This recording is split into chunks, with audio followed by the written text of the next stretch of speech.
Hello and welcome to session 4. Reflecting back on session 3, you learnt the notes on the thick E string and the E-shaped bar chords. So what I want you to move on to now is the A-shaped bar chords. Hopefully from the E-shaped bar chords you now know that the notes on the E string, the thick E string, are the name of your E-shaped bar chords with your index finger.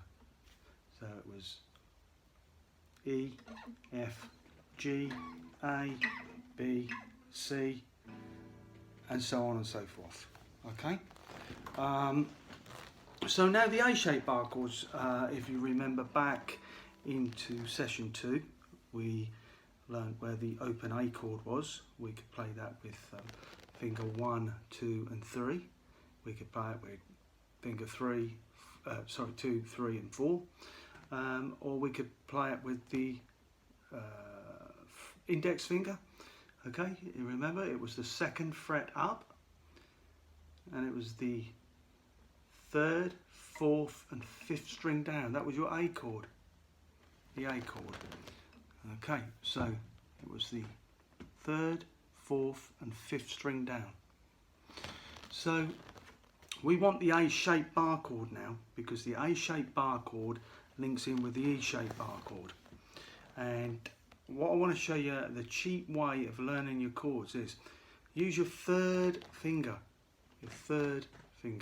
okay, and bridge those 3 strings and just play with your plectrum those 3 strings, the 3rd string down, the 4th string down and the 5th string down,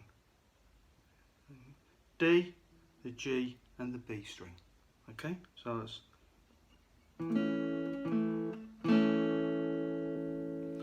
that's your A chord.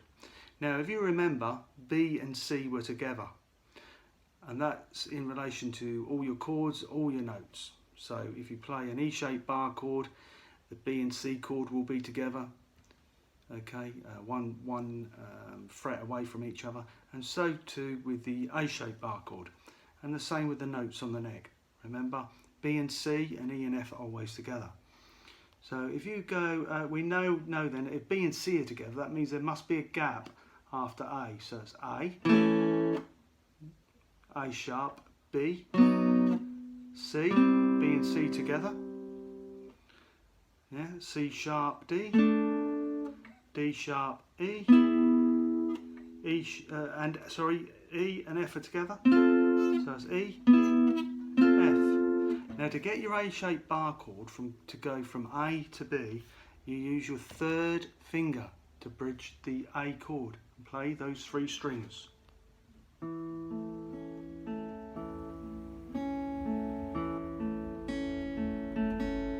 Okay, slide it up 2, because that's your B chord, but you have to bridge the A string, the 2nd string down with your index finger. Okay, and you play those 4 strings.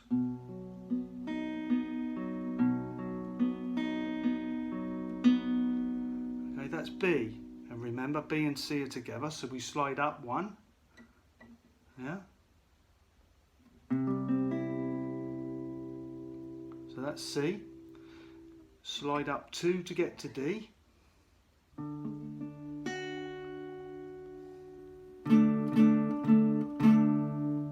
Slide up 2 to get E.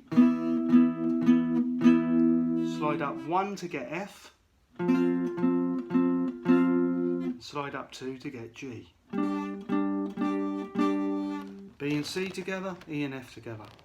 So it's the same pattern you would use for remembering where notes are, for where your chords are. And remember, same for the E-shaped bar chord, everything E and F, B and C together. Now the E-shaped bar chord and the A-shaped bar chord link together very nicely. So if you, for example, played Get Off My Cloud We played that on session 3. This one.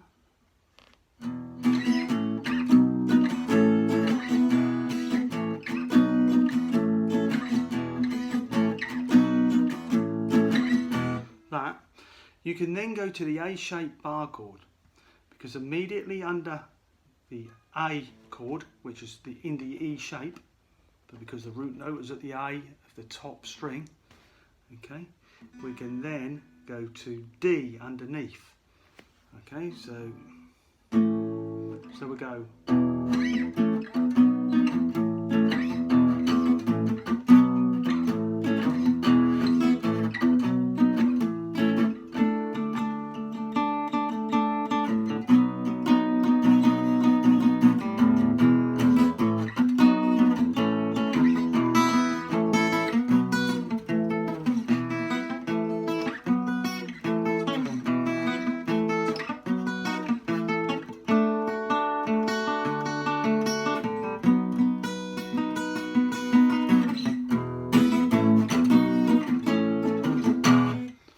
So again, we're going to have a quick reminder.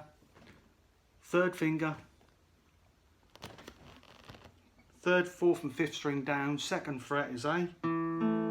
You slide up 2 frets for B, and then you have to bridge that note there on the second fret, second string down, okay, because it's the A string. A sharp, B. That's where it gets its name note. It's an A-shaped bar chord, but it gets its name as B because A is there. You slide up 2 to get B, but you get the B chord name from the B note on the A string. Same when you slide up 1 to C, that is the C note on the A string. So on the A string you've got A sharp, B, C, C sharp, D, D sharp, E and F are always together, F sharp, yep, and G. Okay, and that's how it goes. So effectively you can piece together some nice little notes and chords. You can even get yourself going on little riffs, little solos, which I'm going to start to teach you soon. But you need to keep the basics going. Okay, thank you for watching. That's your B-shaped bar chord. Let me know how you get on, and see you next time for session 5. This was session 4. Goodbye. Please subscribe and like my channel. Goodbye.